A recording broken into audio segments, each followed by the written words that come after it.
Hello and welcome. This is Narendra. आज हम SSC JE previous year question paper के शुरुआत करेंगे, जिसमें शिफ्ट 2 का पेपर सॉल्व किया जाएगा, जो कि 23 सितंबर 2019 को हुआ था। तो शुरुआत करते हैं क्वेश्चन फर्स्ट से। The minimum cover for an RCC column should be. RCC column के लिए मिनिमम कवर कितना होता है? For RCC column minimum cover is greater than 40 mm or its dia means dia bar. So right answer is option C, that is greater of 40 mm और dia. देखते हैं इसके कुछ और भी पॉइंट्स, जैसे AST मिनिमम आरसीसी कॉलम के लिए कितना होता है? 0.8% ऑफ ग्रॉस एरिया। और मिनिमम डाया बार कितना होता है? मिनिमम डाया बार होता है हमारा 12 mm। Now the next question is question number 2। The submerged weight of soil solid per unit volume. Submerged weight of soil solid per unit volume कितना होगा? Options हैं। ऑप्शन है wet unit weight, saturated unit weight, dry unit weight and buoyant unit weight. So right answer is option D. Now the next question is question number 3. The limiting depth of neutral axis for a beam having effective depth मतलब small d with Fe 250 grade steel. Option है 318 mm, 425 mm, 212 mm, 609 mm। Solve करते हैं। Axial limiting क्या होता है? Axial limiting that is limiting depth of neutral axis. Axial limiting equals to 0.53 for Fe 250 grade. So 0.53 into 400 solve करेंगे तो आ जाएगा 212 mm। So right answer is option C. Now the next question है question number 4। In gauge pressure the atmospheric pressure on the scale is marked as option है 1, 100, 10, 0। The right answer is option D, that is 0। In gauge pressure, the atmospheric pressure on the scale is marked as 0। Now the next question is question number 5। What is the full form of PVCN with respect to paint? Option है paint value, concentration number, pigment value, carbon number, pigment value, concentration number, paint value, carbon number. जो जितने option हैं ये सारे के सारे गलत थे, क्योंकि पीवीसीएन का फुल फॉर्म होता है पिगमेंट वैल्यू, पिगमेंट वॉल्यूम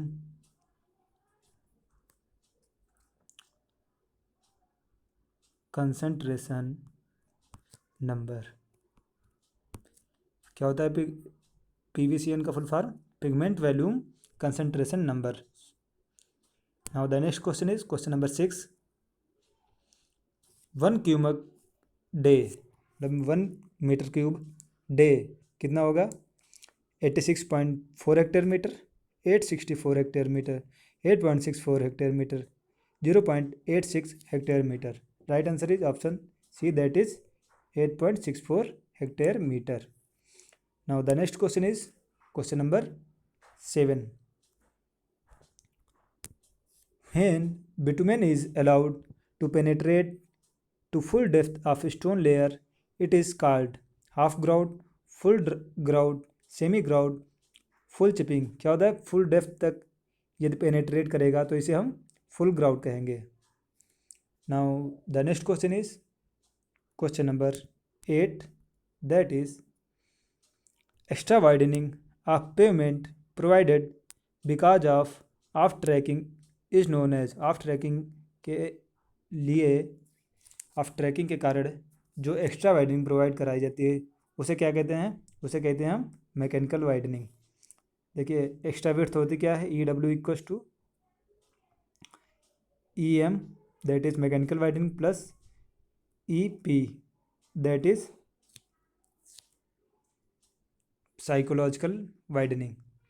इसका फार्मूला होता है ई एम का हो जाएगा तुम्हारा N L square upon 2R, और जो साइकोलॉजिकल वाइडनिंग होती है उसका फार्मूला होता है V upon 9.5 root R, 9.5 root R. So right answer is option first. Now the next question is question number 9। Shear modulus of elasticity is the ratio of shear stress and shear strain, compressive stress and strain, bending stress and strain, tensile stress and strain. The right answer is option first, that is the shear modulus of elasticity is the ratio of shear stress upon shear strain. Now the next question is question number 10. Which of the following is true? इनमें से कौन सा कथन सही है? Option है evaporation equals to precipitation plus run off. नहीं, क्योंकि इवेपोरेशन जो होता है इसमें वाटर इवेपोरेट करता है, हीट करता है, और ये प्रिसिपिटेशन को मिला करके रन ऑफ के साथ तो बिल्कुल नहीं होता है। सो ये this is wrong. Now then next option is precipitation equals to infiltration plus run off, ये भी रॉन्ग है। Precipitation equals to evaporation plus run off. Precipitation कितना होता है? जितना इवेपोरेट करती है प्लस जितना रन ऑफ मतलब सरफेस के ऊपर पानी बहता है वो होता है। So right answer is option C, that is precipitation equals to evaporation plus run off. Now the next question is question number 11। The minimum furrow grade to assure surface drainage is. Option हैं 0.02%, 0.05%, 0.07%, 0.09%। Minimum furrow grade की बात कर रहा है तो surface drainage के लिए ये हो जाएगा 0.05%। और यदि ये मैक्सिमम की बात करें, मैक्सिमम होता है 0.5% और 5% इसलिए लेते हैं, इससे ज़्यादा नहीं लेते हैं। किस लिए? क्योंकि अवॉइड करते हैं हम सॉइल इरोजन को। सॉइल क्या करेगी? सॉइल कटने लगी, इरोज करने लगी। So right answer is option B. Now the next question is question number 12। Offsets are of two type. Offset जो होते हैं वो दो तरीके के होते हैं। कौन कौन से? एक तो परपेंडिकुलर ऑफसेट होता है और दूसरा होता है ऑब्लिक। सो देखते हैं options. Horizontal and curve oblique, horizontal and vertical oblique, sorry perpendicular and oblique, straight and oblique. So right answer is perpendicular and oblique. Now the next question is question number 13. Estimate the quantity of plastering for two surface for 4 meter length, 3 meter height and 30 centimeter thick wall. दो surface के लिए plastering की quantity estimate करनी है। सो 2 times हो गया into क्या होता है? L into B. एल कितना हो गया? 4 इंटू 3 और बाकी कितना था? 2 times. So right answer will be 24 square metre. So right answer is D. Now the next question is question number 14। The disposal of screen is done by. Screen का disposal किसके द्वारा किया जाता है? Sedimentation, filtration, flocculation, incineration. Disposal का screen का disposal जो है वो इंसिनरेशन के द्वारा किया जाता है। So right answer is option D. Now the next question is question number 15। Which IS code provides recommended guideline for concrete mix design. Concrete mix design के लिए जो रिकमेंडेड गाइडलाइंस जो होती है प्रोवाइड कराता है कौन सा IS कोड? वो IS कोड होता है IS 10262। So right answer is option C. बाकी IS कोड देख लेते हैं जो ऑप्शंस में है। IS 12813 ये किस लिए होता है? ये method of analysis of hydraulic concrete, hydraulic cement किसके द्वारा? By atomic observation.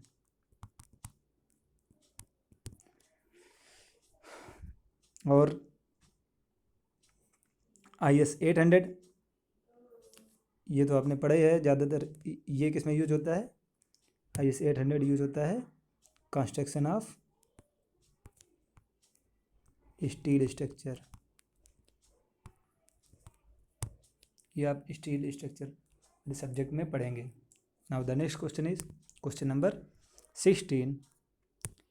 The design bond stress of M20 grade concrete is. Option हैं 1.2 न्यूटन पर mm स्क्वायर, 1.6 न्यूटन पर mm स्क्वायर, 1.8 न्यूटन पर mm स्क्वायर, 1.0 न्यूटन पर mm square. M20 के लिए जो डिजाइन बॉन्ड स्ट्रेस होता है वो होता है 1.2 न्यूटन पर mm स्क्वायर। और भी होते हैं ग्रेड्स, जैसे हो गया M25 के लिए होगा ये 1.4, M30 के लिए हो जाएगा 1.5, M40 या उससे ग्रेटर के लिए हो जाएगा 1.9, और M20 क्या रह गया अभी? M25 के लिए 1.4 तो हो ही चुका है। सो M35 रह गया अभी। M35 के लिए होता है 1.7।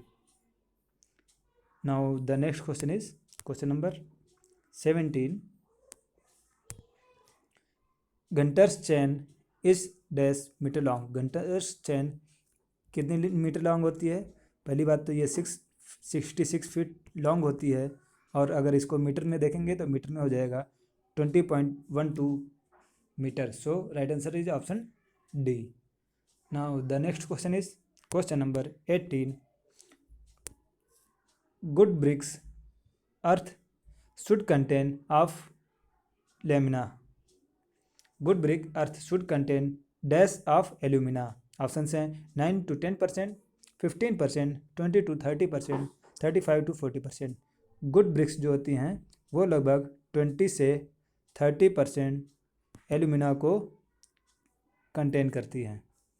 सो right answer is option C. Now the next question is question number 19। The SI unit of kinematic viscosity is. Kinematic viscosity की SI यूनिट क्या होती है? ये होती है हमारी metre square per second. Kinematic viscosity का फार्मूला होता है nu equals to mu upon rho. So right answer is option B, that is metre square per second. Now the next question is question number 20।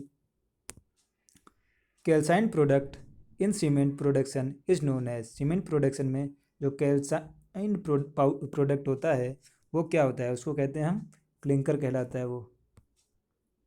So right answer is option D, that is clinker.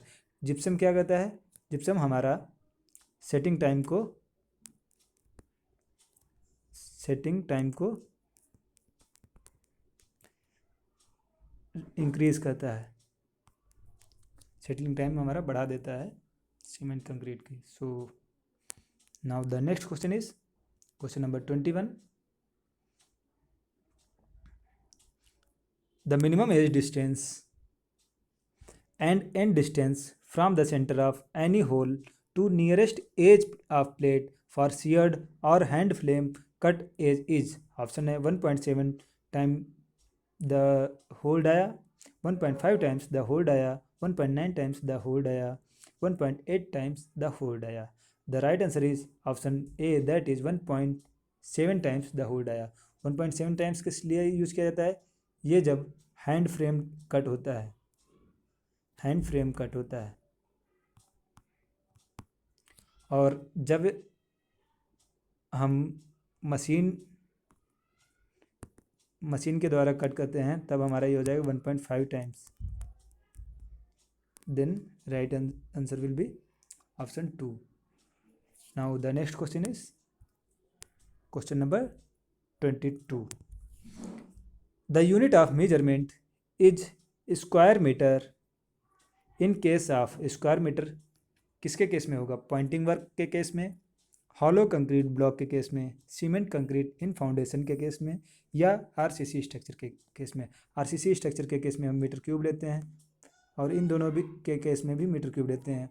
Right answer हो जाएगा option A, that is Poynting work, क्योंकि Poynting work में हम metre square area लेकर चलते हैं, unit measure करते हैं metre square. Now the next question is question number 23. Cast iron is manufactured by remelting dash with coke and limestone. Coke और limestone के साथ रीमेल्टिंग करते हैं कास्ट आयरन को, वो किसके द्वारा की जाती है? Iron, pig iron, cast iron, rough iron.